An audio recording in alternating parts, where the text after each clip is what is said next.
Thank you, everybody, for coming tonight as we jump into Heroes of Hyperborea, Episode 2. We are down one player tonight. My brother had other plans.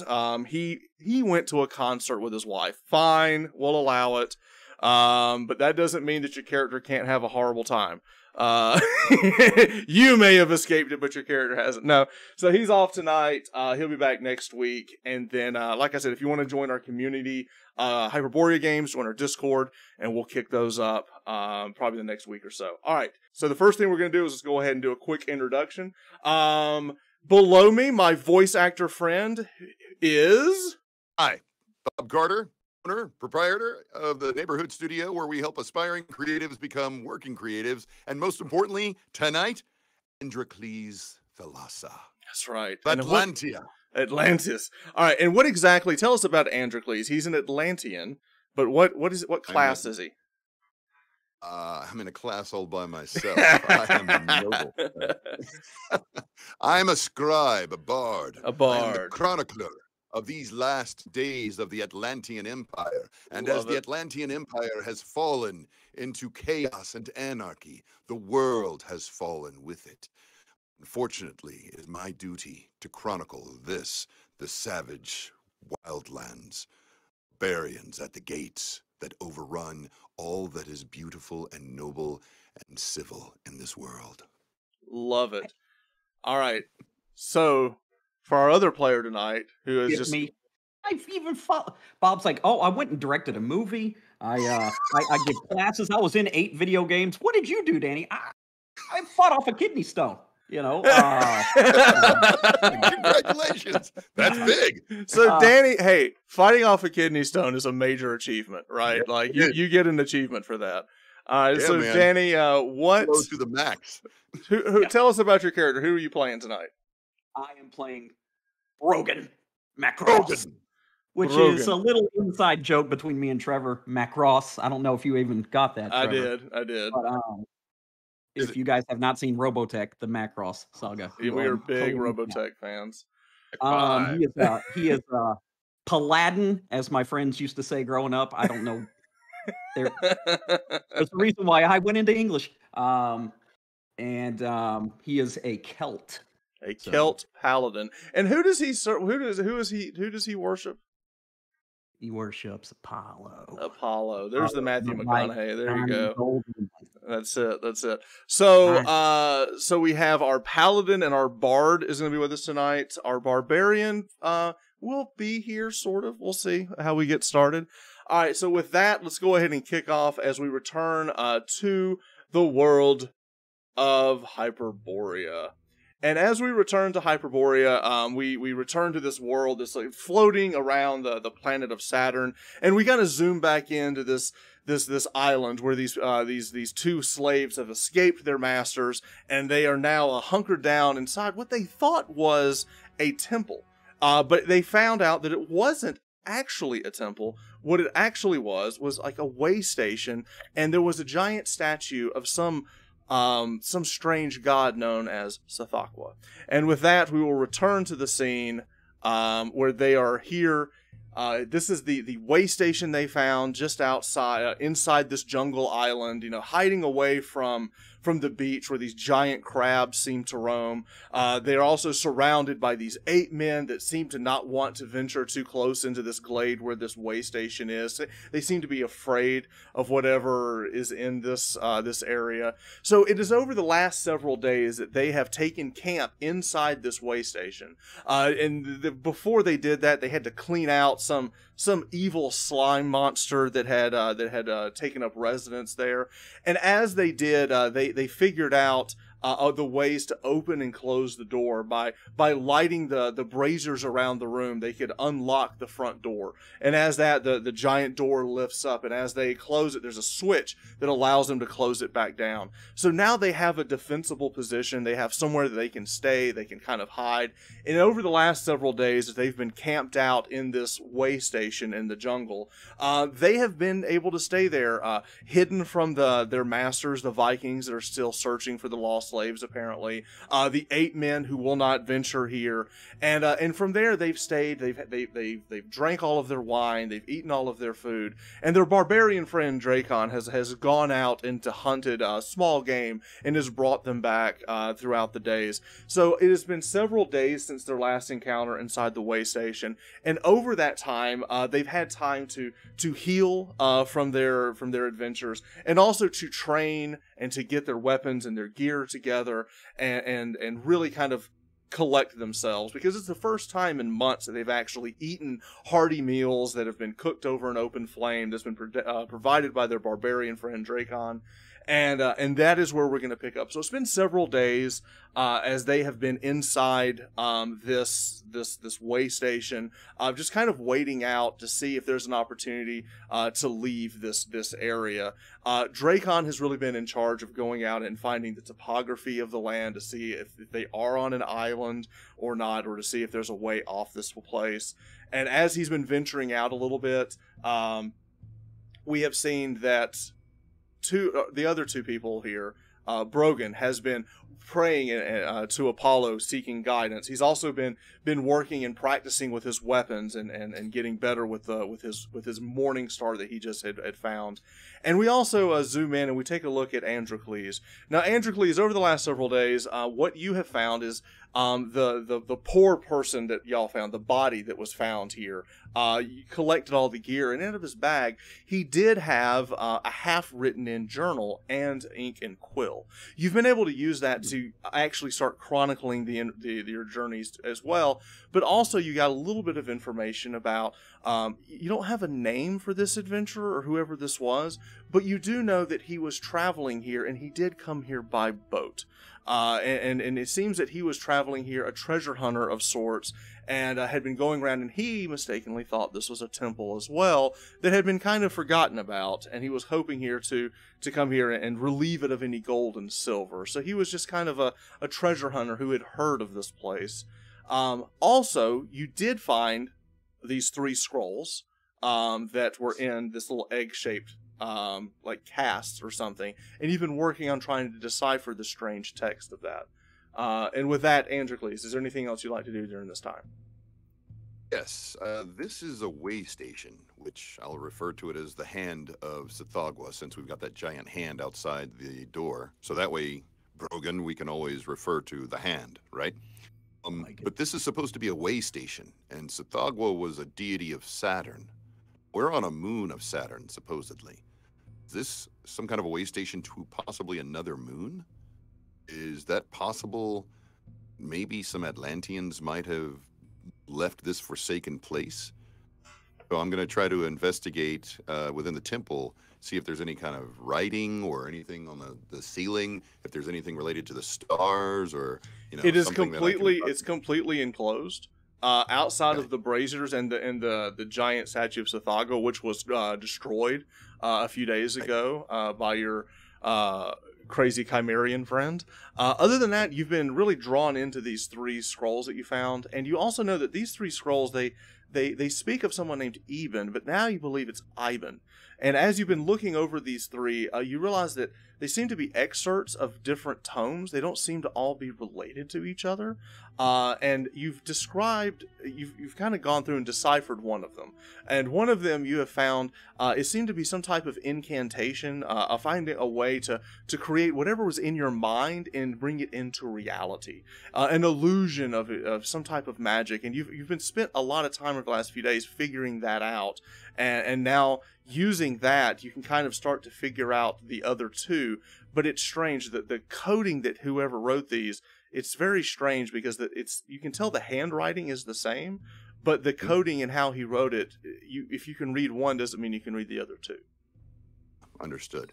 All right. Very well. I will take knowledge of this illusion that I'm able to cast, this phantasm, if you will, and I will make sure that I remember this.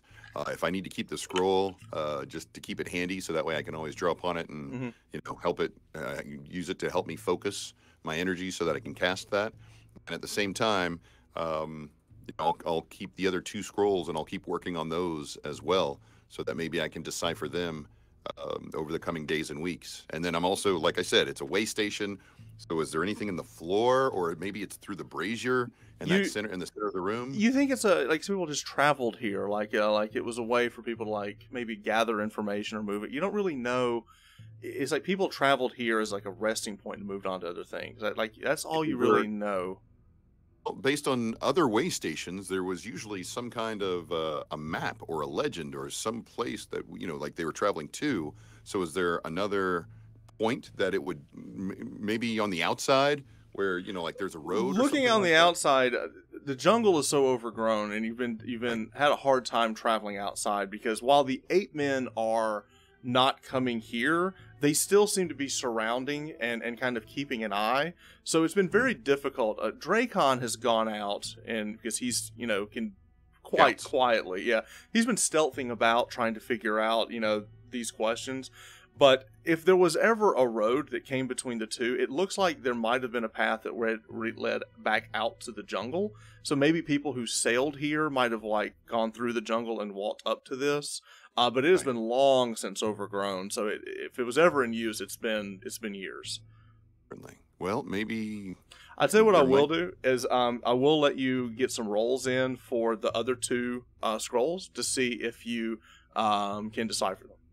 Perfect. Thank you. So give me, it's going to be a D12 roll. And basically, you have figured out the one in the middle with the sword and the skull is the phantasm. It's the other 2 that you're curious about.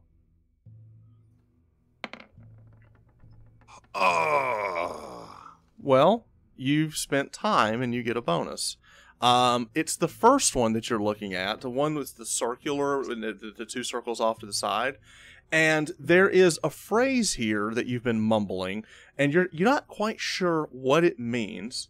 But as you have figured out the lettering, while you're not understanding what it means, you do know how to pronounce it. It's a different language. And you say the words Hakwishka Sychronish. And as you say that, there's a flash of light that kind of goes off, and you look about the room, and Brogan, you're in here as well, and you see the same flash of light. It is instantaneous. You look around, and not knowing exactly what happened, there's like this strange smell in the room, and you look, and the statue of Sathagwa has been rebuilt. Really? Ooh. Now, we have heard Sycronus before, and now I'm not as much of a scholar as you are, but in my travels, I have figured out that Cronus sounds a lot like chronology. I wonder if we did something with the space-time continuum. Maybe it's a way to repair, rebuild, turn back time, end. I'd give it all to you. Very well. I see what you did there. Just sharing love. So after that, what would you like to do? I'll try the other one. Okay, roll. Oh.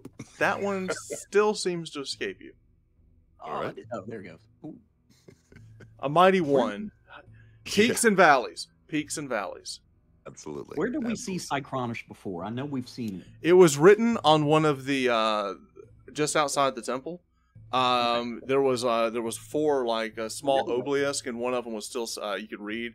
Sychronish is the old word for Saturn, my friend. Again, this is something that all scribes are very familiar with. We study the ancient languages, even those less civilized.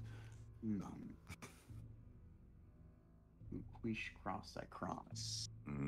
I think we should go outside and see if anything's changed. From that, you don't believe it was just more specific to the statue? I don't. Then let us journey outside. Let us check. Right? Or we'll head outside. Our safe space here and like go outside, and I'm gonna gingerly. Okay. I'm kind of. You gingerly you figured out you keep 5 of the braziers lit. You light the 6th brazier, which opens the last door. As you do that, the door opens, and it is the middle of the day, and so you're expecting light to come in, but the light that comes in is a little bit different.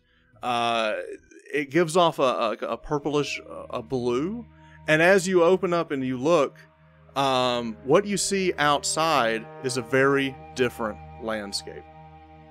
What? Whoa! That's awesome. So, Haquishka Sychronish is not a mending spell. It's the transportation spell. This is a waystation. Ooh. Interplanetary waystation. Now here's Rogan, do you know the significance of this? Means that my people might have again left where we were to rebuild Atlantis without threat of savages and barbarians. This is fascinating, my friend. All I know is I hadn't seen colors like these since I tried the mushrooms back at the temple with the other paladins. And here's the question. Did we go through time and we're seeing the same?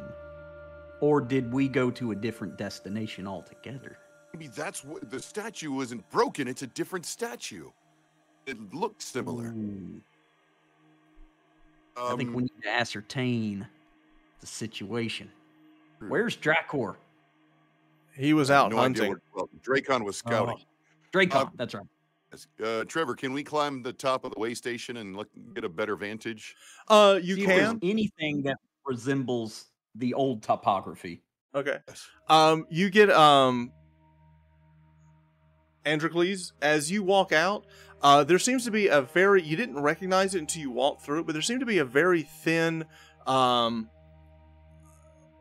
like a line of like water or something that you walked through as you left the temple, and that as you look about, that water is very, very closely like outlining your entire body now.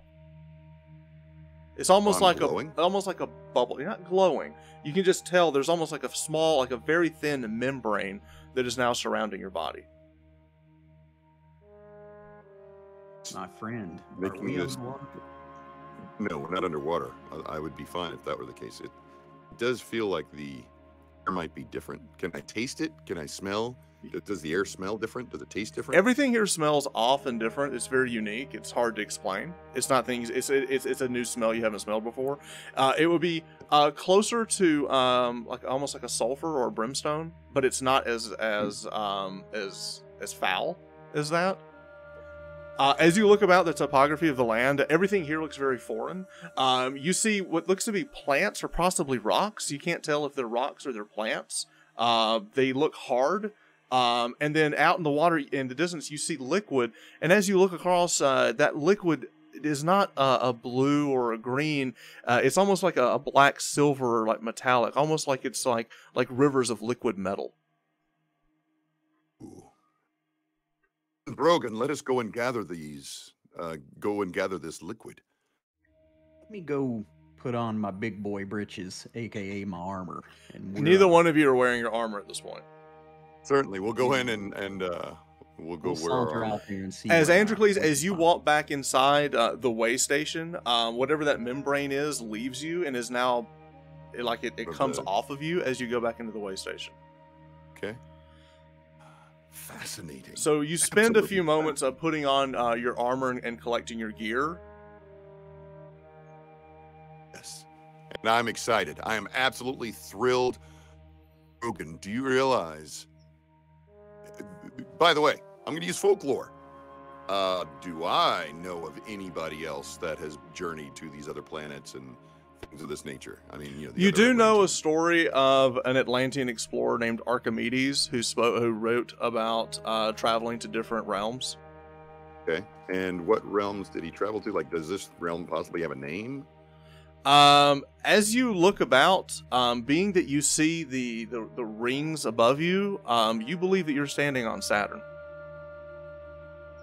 Actually on Saturn. Yes. Okay, I'm going to tell Brogan this. Brogan, I believe that we are actually on Saturn itself. Or as the ancients called it, Sychronish. Yes, we are actually on Sychronish. We were on a moon before. Is that where we were?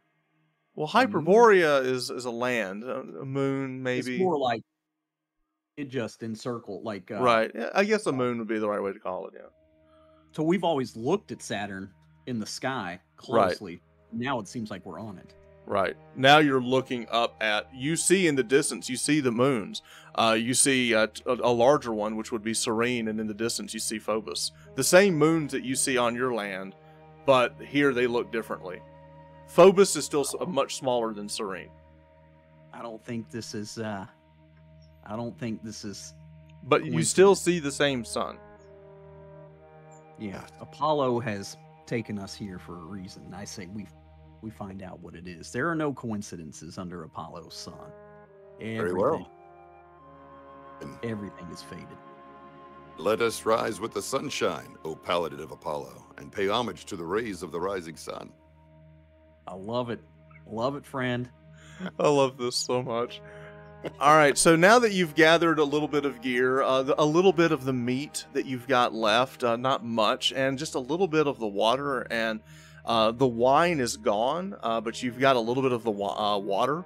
You begin to take your trek. As you leave, now I want to use the wineskin. I want to make sure that we've got an empty wineskin so we can collect some of that liquid metal when we get out there. Okay. As you we'll get there in a second. As you're going out, you've got your armor on. As the both of you walk out, this very thin membrane of some type of water or air. You're not really sure what it is that surrounds you, as if like the waystation like pushes this onto you as you go out. And as you travel out, the two of you begin to walk across a very strange land. As every step that you take, actually like there's a giant indentation into the rock. You feel like it's hard rock, but you're actually pushing through almost like a gas almost as you're taking your steps. And as you walk out, you get closer to one of these riverbeds of this hot metallic. You see small like tiny little lizards that look like you see them crawling about. Very different fluorescent colors that seem to be running across. And as they run across, there's a little bit of like what looks to be like dirt or gas like coming off of his foot as he's running across. And it seems that whatever this is extremely hot. Liquid is hot. The liquid is extremely hot. Lizard. Let us avoid the liquid then. Never mind. We will avoid these liquid rivers or streams. As you get closer, you can put your hand close. There's a lot of heat coming off of that. Okay. Yeah, we'll avoid that. Can we? I guess we'll stick to the earth and we'll take these passageways, these walkways right here. You do take these passageways. Go ahead, Brogan. We'll some of that star metal and bring it with us, just like a hunk of it. Like you said, they're like rocks. It's in your backpack. You're the one carrying the pack. Okay, as the two of you traverse this strange alien landscape, in the distance, Androkles, you're in the front. You're the adventurer, the explorer, and you're just like you're in the moment. And as you look forward, I'm 100% happy about this. I'm thrilled and ecstatic. Again, with the exception of Archimedes, my friend Brogan, no Atlantean since Archimedes. I am here with you, my friend. This is a momentous occasion. I think Apollo brought you towards the surface because his light shines there even further. I think this is preordained. You're a bard, he's a barbarian, and I'm a barber. That can't be a coincidence. I don't believe in coincidences. Very well. All right. So as the two of you walk across, two things happen. First, Androkles, you're so busy, you're looking at every stone, every strange plant. It's almost like they look like mushrooms that are almost like caught. And as you get closer and try to touch them, you realize they're hard as a rock, so you can't tell if it's stone, if it's growing. And as you look about, you see in the distance, looks to be something kind of small and furry, leaping and pouncing towards these little lizards. Not that much larger than a small dog or a cat. See something like kind of pouncing on whatever these little lizards are that are running across. As you're looking at that, Brogan, you're more looking towards the stars and looking in the distance, and you actually see the reflection of something like pop in the very distance. And as you look, as the sun kind of bears down, you see it's reflecting something, maybe possibly a mirror or metallic in the distance. I don't know if you can see it, but there seems to be some shiny reflective surface out in the distance. What about that critter there? You think you could use one of your Apollo God-given abilities to maybe talk to it? Well, I don't If know. not, I can pop one of these mushrooms and try to talk to it too. But I think you're a little more handy in that In this realm. case, I will seek to befriend this creature, and we'll see if it will guide us to somewhere that we might find more safety or food. Or again, are you going to use your? Are you using your spell to do so? I will definitely get close enough to use my spell to do so. Befriend animal. Would it help if I plucked up one of these lizards and tried to entice it? You start thinking about that, and Androkles steps forward, and you start voicing this incantation. And as you're saying that, one thing that Brogan, you realize is that his voice sounds completely different when he's doing this. It's softer, it's prettier, and it actually has like this really soothing feel to it. Androkles, this is not, even you notice that when you're reciting this is not something that you could do a week ago or 2 weeks ago. This is something like you've kind of developed. And as that soothing call goes out, you see this little animal reach over, grab one of these little lizards. His ears kind of perk up and look over at you, and he kind of turns his eyes towards you, this big black eyes looking over at you in a warm manner. Excellent. And this is what you see. That's about as cute as it gets right there, friend. Very well. Apollo, the god of music, has blessed you with the beautiful, beautiful set of pipes there, my friend. I just gotta say, Apollo works wonderfully. Never thought. All right, so this little creature kind of turns his head. He's always like these big bat ears that kind of flop back and forth. His big black eyes kind of like shaking open, like back and forth. And he looks at you, and he just takes this lizard and just pops the head right off of it. And as you see like little blood trickling out of it, he just kind of sucks the rest of it out. He's just looking at you like totally intent. All right. Come, friend. And I point to that shiny piece off in the distance. Can you see it? You point towards it. It looks. It just takes another bite of the lizard, and he starts walking in that general direction. All right. Well, let's walk that way. Brogan? What's he come up to? About our knees, our shins? Yeah, shins. Think of it as a small pot-bellied pig with fur, about the size of it. I'm just telling you right now, Brogan will die for this thing. That's how cute it is. Let those not be famous last words, my friend. Yeah. Right? The words of BG, the ever living, I believe the 33rd incarnation of BG. May you live to see tomorrow. All right. So are you naming this thing? Guess so. Yeah, I'll name it BG. BG. Okay. All right. So the two of you and BG walk behind as the three of you begin to make your way. It takes several hours to traverse this. As you get closer, Androkles in front of you, you see that there seems to be, as the sun hits it just right, you're seeing two different reflections. One seems to be like a silver light, and another one seems to be more of a yellow light.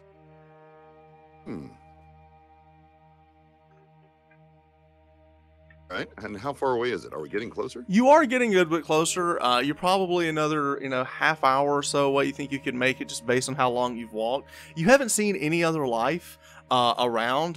You haven't seen anything that looks like tracks as you're walking through this. Are we leaving tracks? Wait, I want to make sure that we know which way to get back to the waystation. You are leaving tracks. Okay, cool. All right. Great. Again, is that a good thing or a bad thing? Right. Brogan, is there anything that you wish to do? I'm just gonna thank Apollo for his the gift of letting us come here. Getting us a little closer to the sun, to his grace. You're on Saturn, my friend. This is extraordinary. As the two of you continue to walk forward, you get closer and you see what looks to be two very small metal structures next to each other. At first you thought they were larger, but as you get closer, your eyes are still kind of adjusting to the landscape, and you find that there are two small, very small things next to each other. One looks to be silver, and is kind of laid up against. It's almost like a giant barrel, silver barrel, like laying up against like this rocky outcropping. And next to it, it looks to be like a copper or a bronze barrel that's laying to the side of it. So one, you've got a barrel sitting up that's silver, and you've got another barrel laying next to it that looks like it's bronze or possibly copper. Okay. Both metal? They're definitely both metallic. The closer you get to them, the more you realize they're metallic. Have doors? As you get closer to the one, you do see that the bronze one seems to have like portholes or windows next to it, like built into it. It's probably 6.5 to 7 feet long and about 4 or 5 feet tall. All right. Interesting. Like, is there an opening on the side then that we can open? You do. You look over. You don't see an opening on the silver barrel from where you are, but as you get closer to this one, you see that there seems to be two like tentacles, metal tentacles sticking out of the front of the bronze barrel, and is kind of clasping the silver barrel.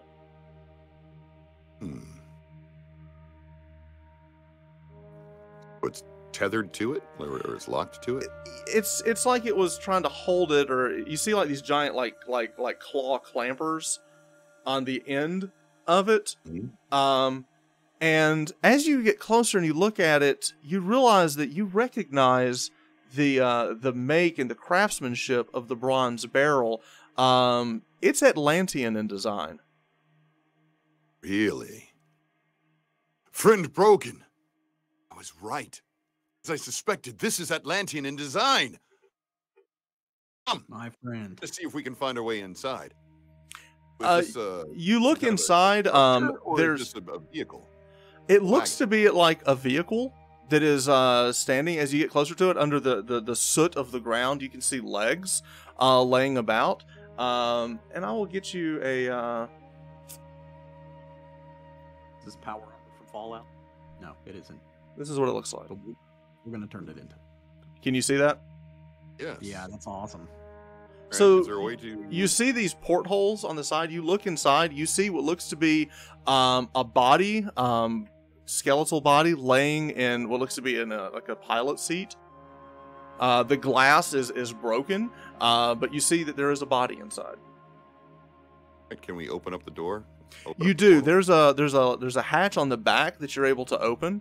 Instinctively, you know how to open this. You've never seen this, but you've studied enough about Atlantean craftsmanship that you open this up, and this is something that has been lost in the age. These might have been used to discover the depths of the oceans. They're pressurized to kind of protect the people inside them. And as you look inside, there are two seats. One is empty, and the other, the pilot seat, has the skeletal remains of somebody in it. But you do see that he's wearing some type of shell apparatus or armor on him. All right, I'll examine it and try to remove it from him, just to see if there's anything that we can use. Maybe he's got some kind of pins or keys. You pull the body out of the seat, and as you pull him out, you look over the body. Respect. By the way, with respect, I will say a prayer. Perhaps actually not to Apollo, but more to Thalassa and Poseidon and Neptune. And, as you pull him out with respect, he is wearing what's called Atlantean shell armor.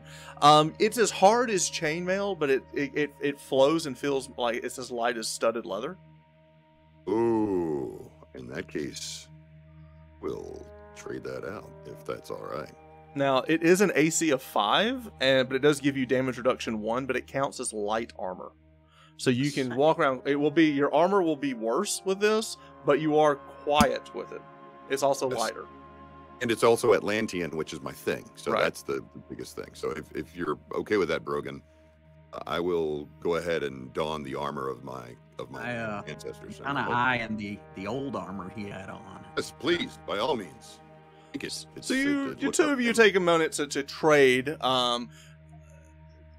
Androkles is now wearing the Atlantean shell armor, and then the magical banded mail is now being re-equipped to Brogan. Now, Brogan, what are you going to do with now? The armor you were carrying is quite heavy. Are you just going to leave that?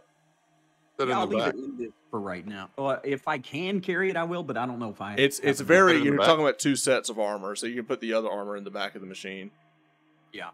As you also are doing all this, you look inside this capsule, and you see that there is a pack on the inside. As you open up the leather pack, you do find some treasure inside. You find a coral medallion and a diadem that look to be quite intricate in design.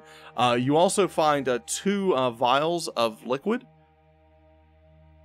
We'll give the vials of liquid to Brogan as I did last time, because apparently he is fantastic with potions. You also find some coins, but these are Atlantean coins. You find 20 gold Atlantean coins and 4 platinum Atlantean coins. So 20 gold and 4 platinum coins, a coral medallion, a coral diadem, 2 vials of some type of liquid, and you also find inside that pouch, you pull out what looks to be a wand. Ooh. All right, friend Brogan, if you don't mind, I'm going to give you the vials of liquid. I'll keep the coral medallion and diadem for the Atlantean culture. We split the coins, and I'll keep the wand and figure out what this does at some point. As you look over the wand, it looks very strange, and you've studied these before. This is also an Atlantean design. It has a perpendicular shape to it, and there also seems to be a small vial of liquid coming out the side of it as well, and some yellow liquid on the side of it. Oh, so like, do I need to use the other 2 vials of liquid with this wand? No, the vials of liquid that before that looks different. This looks different. As you look through it, it just seems interesting. But using your folklore, you do recall that the Atlantean culture at one point had captured this technology and had mastered the technology of something called radium. You had only heard legend of it, but you believe that this is a radium wand. Okay, a radium wand. And what does it do? That's what it looks like. Okay, all right.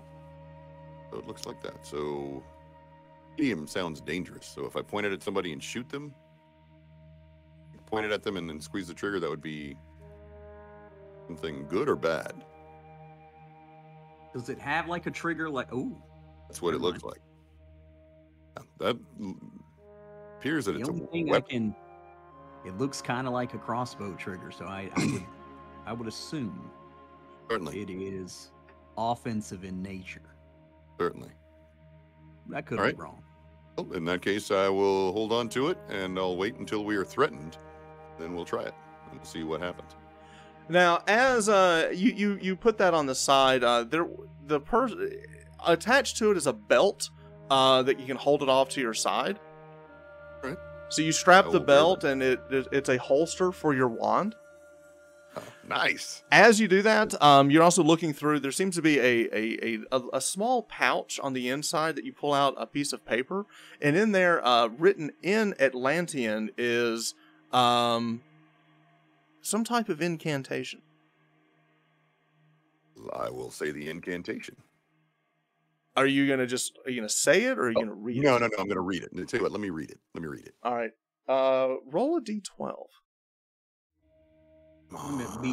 Roll high. Come on, baby. Come on, roll. Those in my arms. Shield BG. Okay. So you know that this is a spell. It is an incantation. You're not exactly sure how to use it, and you need more time with it. But it looks like it would help someone grow in stature. Oh. All right. Very interesting. They're using a word, embiggen. All right. Now, I like as you are reading over this, Brogan, you get all your things together. You look about and curiously you look over at the silver barrel that the arms are connected to. So we're going to kind of pause. So while Androkles is looking over that, you go over and look at the other barrel. Yes. Now, as you go and look at the other barrel, you're looking about, and there is a window on the top of it. You can feel it. You can't quite get up to it to see it without maybe like tipping it over. There are strange runic symbols on it that looks like lettering. They'd be similar to the common tongue, but they look odd, and you're not exactly sure what it. Give me a D6 intelligence check. You're not really sure what the lettering is. It looks like two of the letterings look like triangles that are missing the bottom. You're not really sure what that means. There's a snake, maybe. You're not really sure. But as you're looking over that, you look inside. You kind of pull yourself up and you look up, and there's a body inside this one as well. He's wearing armor as well. It's white armor, and it looks like it's cloth. It's very bulky, and you don't see why anyone would wear anything like that. It seems quite useless. I'm gonna strip him of it anyway. You have to topple the whole thing over, and as you topple the thing over, you're having to try to pry it open. Give me a feat of strength to see if you can open it. My feat of strength is 32. No, that's an extraordinary feat of strength. Just give me the D6 roll. So it's a 4 and 6. Test of strength. Test of strength, yes. Test of strength. A 4. Yeah. You manage to just, using the might of Apollo, you're able to pop the seal off this thing. As you do that, it cracks open, and then you look inside and you see the body.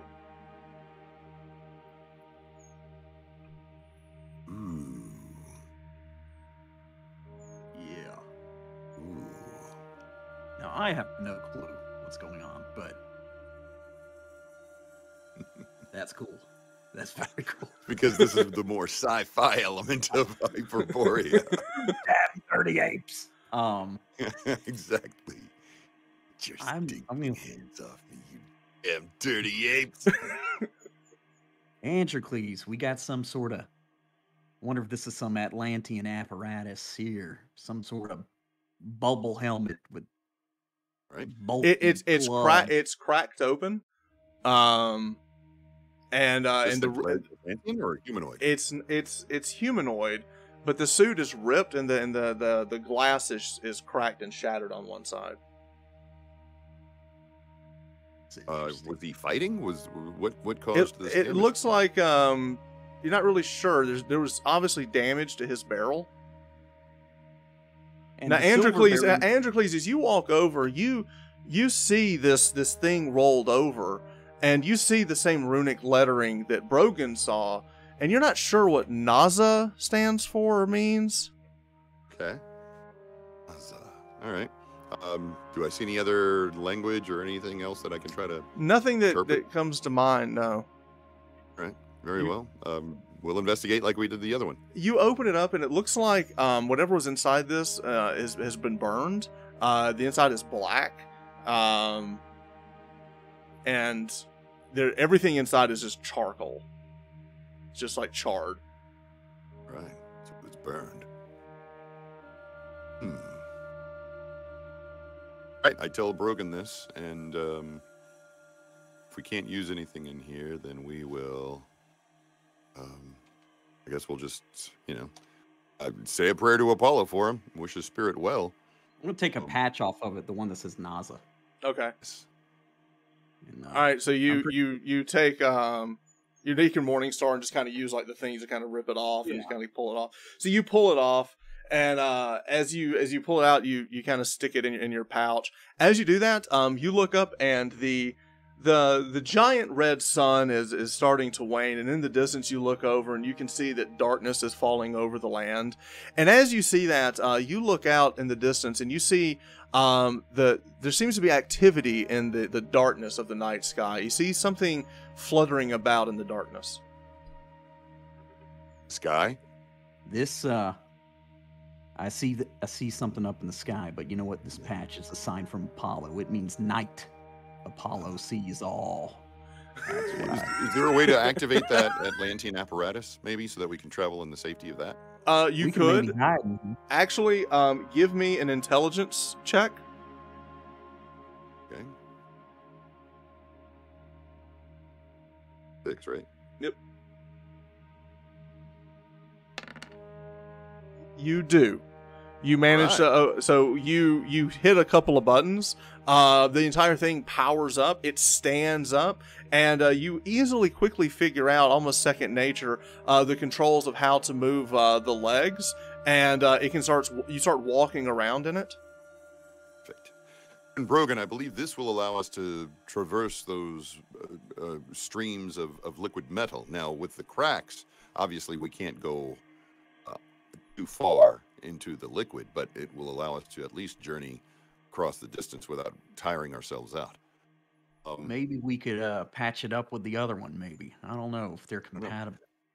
Can we power up the other one as well? No. Okay. In that case, for this one, is there... Androkles, as you power this up, you look down and you see that there's what looks to be a journal or some sort, like is stuffed in the console. You pull out the journal and you start flipping through, and you see there are some instructions on how to drive this Atlantean apparatus. But you also see something that's very interesting.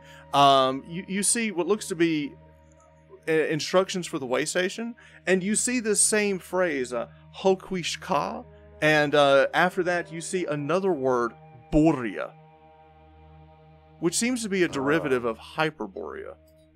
Yes, you know, as a matter of fact, I was considering the fact that that would be our way home. I was already planning on saying Hakwishka, Hyperborea, or Serene, or Phobos. Do you realize, friend Brogan, we might have a way to traverse the moons and the planet? Our adventures are not limited by only the sea. Extraordinary. Need never worry about slavers again, my friend. Absolutely. Absolutely. Now, BG. What's BG doing? You see him buried inside the thing, looking out the window and kind of trembling. So he is afraid of the thing that flies. He's hiding. I'm gonna get in and hide with him. Okay. All right. I don't want to be strong. So the three of you, this little pig thing that you've befriended, is hiding inside the Atlantean apparatus, this giant copper or bronze barrel with these giant, like, AT-AT legs that you're kind of walking around in. Where are you walking towards? Is there, first of all, before we walk anywhere, before we turn anything on again, I mean, I want to make sure we keep it dark because we don't want to draw the attention of the flying things. Is there a journal or a map or something that, like, in the journal, is there a map of this place, or is there something that I can read? The history of whoever this person was. You start flipping through, and as you start flipping through, Brogan, you look out in the distance, and darkness has fallen over this entire area that you're in. And in the distance, you see something flying about. And as it opens its eye, you see this light, this yellow light coming out of its eye, and it seems to be burning things in the distance as it's flying around. I usually flying thing is a burning, like a fiery eye. Yeah. Usually I like light. This light seems to be kind of a damaging light, so I don't know that we should. I think I'm with you. I think we lay low. Very well. In that case, let us lay low while this thing flies around, and while it's doing that, I will take that time to read through the journal so we can see. So you read through the journal, and you do see several entries. Whoever this is seems to be following the trail of Archimedes, and he has several things in here talking about trying to follow in the trail of Archimedes. And he keeps talking about trying to make contact with a race of humanoids that live here. And apparently the legend is that as you're reading through, there's some mention of how they know they exist from a sorcerer named Ivan. No, they exist from a sorcerer named Ivan, the same Ivan that we found in that scroll. Ivan. Okay. I ever heard of this Iban at all? You have not, no. Okay. And have I? It's on folklore. With your folklore, you do recall that he seemed to be the only word you would have to describe him that you have heard in passing is that he was some heretic that dealt in the black arts. Oh. Right. He was a heretic who dealt in the black arts. Never mind. It was dangerous. But if we are able to bring together the different races or species across the moons and the planets, you start thinking big. And as you're doing that, Brogan, you look out. That flying thing is moving across the valley quickly, and it's about to be right upon you. All right. I'm gonna take a look at BG. BG. You look and you see what this thing is as it's flying across the. It moves kind of like a cricket would fly. It kind of leaps and then flies about and hovers. As it gets closer, you see this eye or the front of its head open up and is shooting this light out. It seems to be hunting and killing things in his path. All right, let's be very, very still and quiet. This thing is nearing. As it gets closer, you look out in the distance. You see several humanoids seem to be running across the horizon. You look, and one of them runs fairly close in front of you as they are running and trying to evade this thing. And in a moment, in the darkness, you see the outline of one of these individuals. They seem to be about 6.5 to 7 feet tall. They have longer arms. The knees kind of bend backwards as they kind of walk across, kind of like a satyr or something would move about, and you see this head kind of turn and look, and in a brief second you see what this thing looks like.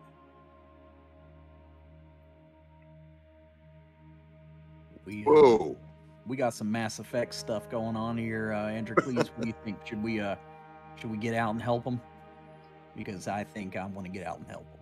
Yes. Yeah, I'll jump out with my bow and arrow, and I'm going to target the light. I'm going to shoot right towards that. You see 3 of these individuals, 2 in the distance, 1 get closer. You see that as you get closer, he's carrying some type of staff. Now, we're going to keep this very theater of the mind. But as you do, you look up, you see this thing flying over. We'll go ahead and roll an initiative just to kind of keep it in. But we are going to be keeping this theater of the mind for now.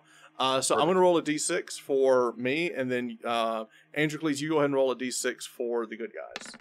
I'm going on a 4. I'm going on a 6. All right, so it just finished a pass as it's flying over. So you 2 get to go first. Right. Do you have anything to shoot? Throwing axes. We had some extra throwing axes. I don't know if we too high for a throwing axe, or is it close enough? It would be a long range for a throwing axe. I hand him my bow and arrow, and I might try that Radium Wand. Okay. All right, so you toss him the bow and arrow. Now, who wants to go first? You go ahead, Androkles. Light him up.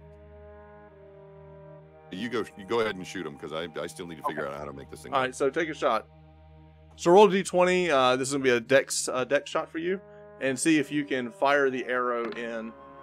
Yes! Ladies and gentlemen, we've got a natural 20. Now roll a d6 on the crit table to see how good of a crit we got here. The fighter. That. Better for fighters, right? It's double damage. So roll 2d6 for your arrow as you definitely have its attention. 9. Nice. So you let loose this arrow. It shoots up. You hit it in the bottom of its neck. You see some type of black ichor kind of spew out from under it. The light kind of flickers a little bit as it turns towards you. But it has this arrow sticking out of its neck. As it makes its turn, Androkles, you seem to have figured out the Radium Wand. Do you wish to shoot it, or perform the Atlantean magic? You take the shot. This yellow beam shoots out of it. It has a little bit of a kick to it as you shoot this yellow beam out into the sky. As soon as you do that, it lights up the area, and everyone kind of turns and looks at you. There's 3 other of these things looking at you as you let loose this light across the sky. Upon that, 3 other humanoids, or there's 3 other night flying? 3 other humanoids. Okay, cool. As those 3 other humanoids looking up, when the flying thing looks over, it sees the humanoids. It opens up its eye and it lets loose a beam of just destruction across of them. 2 of them have to make avoidance saves, so I'll make that now. Oh, saves. Oh, good. Nice. One of them made it, and the other one is vaporized into dust in front of you. Kidding me. Prodding this thing maybe wasn't so wise in hindsight, but let's do it some more. Your money, I'm going home. Are they still running, or have they kind of turned around? Now it is they are running. Now let's roll initiative again. So Danny, roll initiative this time. No, yes. I rolled a 17. Disregard that. I rolled a 6. All right, so I'm going to go again. I'm going to take another shot at the other 2 humanoids. They've got to make saves. I got to roll these separately. So this is for the one in the back. He is vaporized. Here's the one in the front. He is also vaporized. All right, with that, it is now Androkles and Brogan's turn. I'm going to shoot it. Okay. With the real light of Apollo. By the way, I start my words of inspiration for us. Okay. Yes, and we are now that you understand how this thing works in the kick.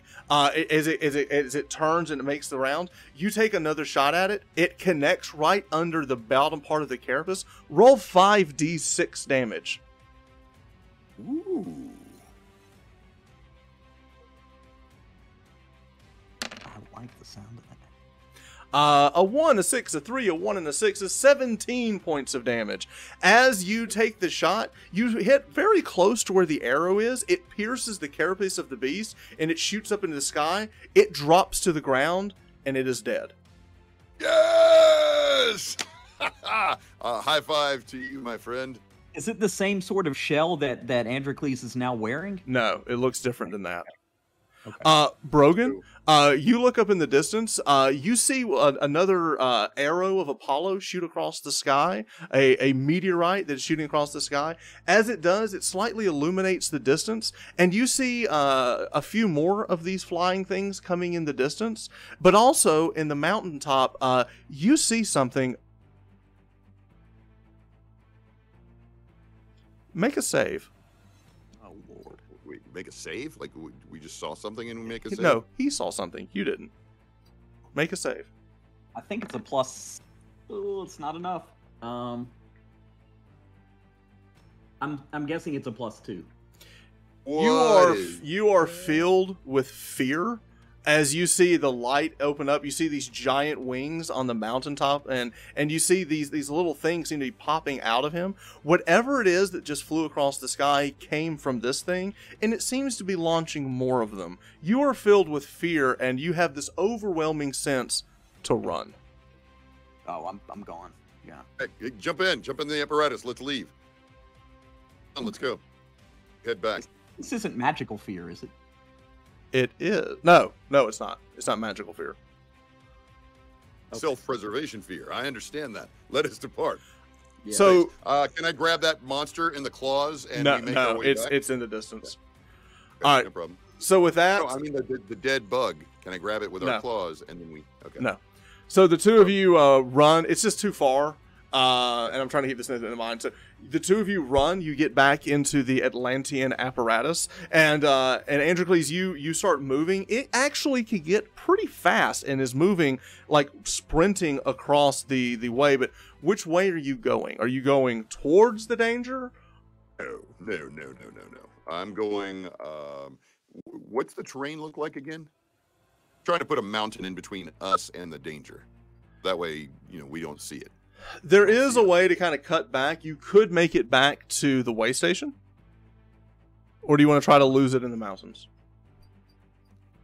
But it's safer to return to the way station.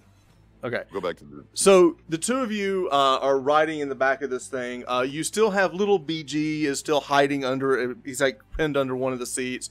As Brogan, as you get inside, you notice that there's some foul liquid in the side of the apparatus. It seems that BG has relieved himself inside the apparatus. So as the two of you run, there is a very funk smell coming from this thing as the two of you kind of run across the landscape of Saturn. As you're going through, the machine is like clomping up and down. The giant, like, it's almost like tentacle feet as it kind of clomps up and down as the two of you make your way across the terrain. As you do that, Androkles, you're totally focused on piloting and moving this thing, and you've kind of gotten it lined up, and at this point there's not a lot to do. You just kind of push it forward and you've got it going in the direction. This thing can actually move through and slosh through some of the rivers of metallic that you were kind of pushing through. It's just running straight towards the way station. As that happens, Brogan, you're kind of looking out the side porthole of this thing, and as you look back, you see that one of those things is flying and getting relatively close. The speeds are very close. It's just it's a little bit faster. What would you like to do? I'm gonna just tell him, hey, we got one of those light shooting things gaining on us, so let's giddy on up. All right.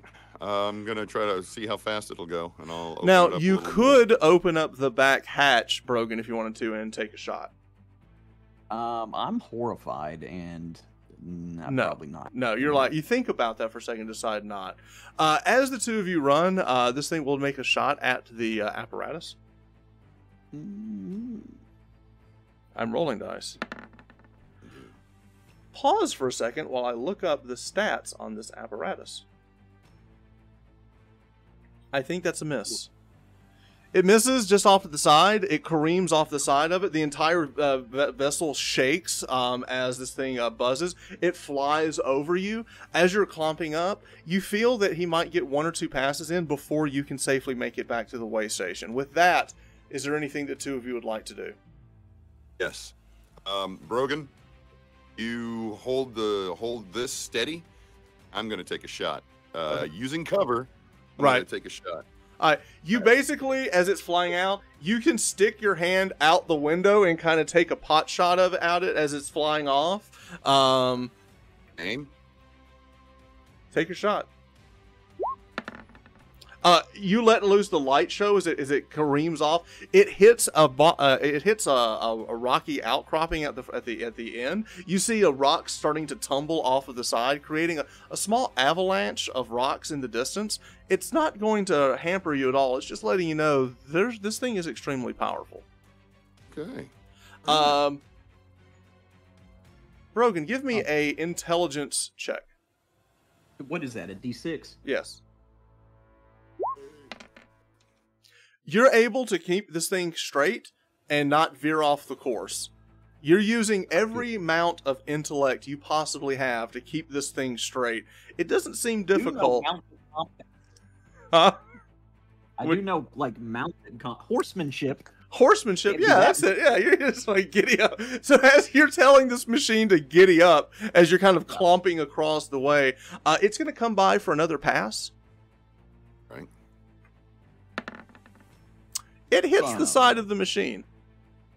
No. If BG dies, you're right. Okay, the apparatus is protected. It blows off the entire right side of it. It's now open. You're all safe. It's still clomping forward. It's just basically missing the top half of this thing as you're still clomping about. It now flies off. You've got another turn before you're going to get back as the speed that you're at. And with that, as it's making a round, is there anything the two of you would like to do? I want to aim at it and shoot it. All right, take another shot. Yes.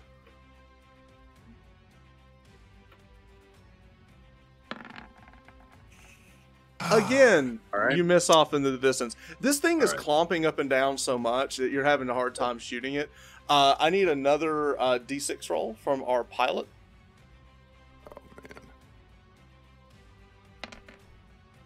You manage to keep it straight, and with that, the two of you are able to run out and run inside the waystation.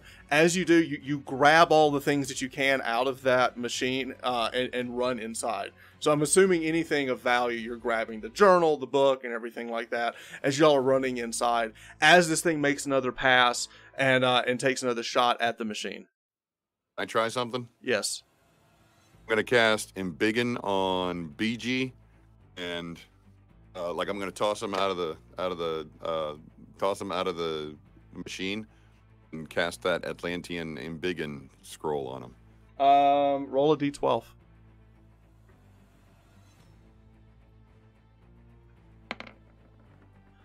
Oh boy. Hang on. All right. What does that do? It's not good. Really? No. All right, perfect.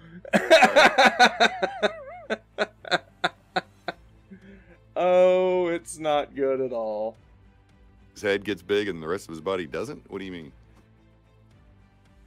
It's just his middle finger gets huge. Like an eye.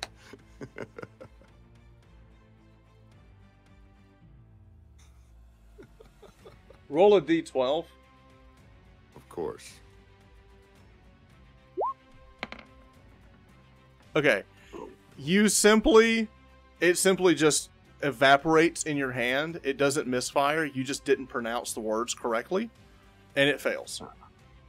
But with that, the two of you and BG run inside the temple. Or the waystation. As the three of you are inside the waystation, it flies by. It makes another pass. Again, taking another shot at the Atlantean apparatus. Oof. And that will destroy... I gotta roll the numbers. That will destroy the apparatus. But you got everything valuable out of it. Right. So it's destroyed. And the three now you see it go, and it seems to be coming back. What would you like to do? We're inside now, aren't we? You are inside. We need we'll to go ahead and say Hakwishka Serene. Ooh, okay. Nothing happens. Hakwishka Borea. That there's a flash of light, and you look around, and the statue of Sathakwa is destroyed again. Okay, we're back. You're back, friend Brogan. Is it Nice. Because we have the papers that we're able to go back and forth? Oh, it's because Apollo was looking out for us. That's what happened. He always provides. Very well. Dude, now that we know this is truly a way station between the planets, my friend. So if we find out more words, I wonder if we can find out more words go to different places. Absolutely. Absolutely. It's special. I like it. I'm going to look over at BG and just see if he's okay. He looks over at you. Again, just kind of like turning his head to the side, and looking about the room, kind of sniffing around. It looks like it's hungry. All right. Let him out. He can go hunt some lizards. You open the door and it just kind of runs out into the Hyperborean wild, and you can see him kind of flopping around in the grass, looking for food.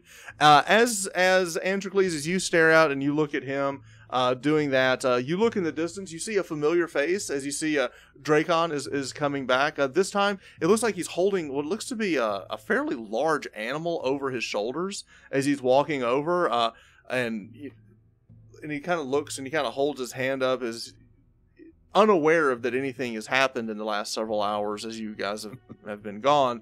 As that is happening, Brogan, what would you like to do? I'm going to call out to Dracon and be like, don't kill the platypus squirrel cute thing. And we brought him from Saturn. We'll explain it when you get in. And with that, we will end our night tonight as you have traveled safely to the realm of Cycronish and have returned safely back. Or you're back to Hyperborea. Safe is a relative term. With that, we will pick up next week for episode 3. Thank you all so much for watching. It's a weird night where it's sword and sorcery meets weird fiction. It's kind of, is it sword and planet? Is that the right term for it? Little John Carter from Mars tonight. And with that, we will pick up next week for episode 3.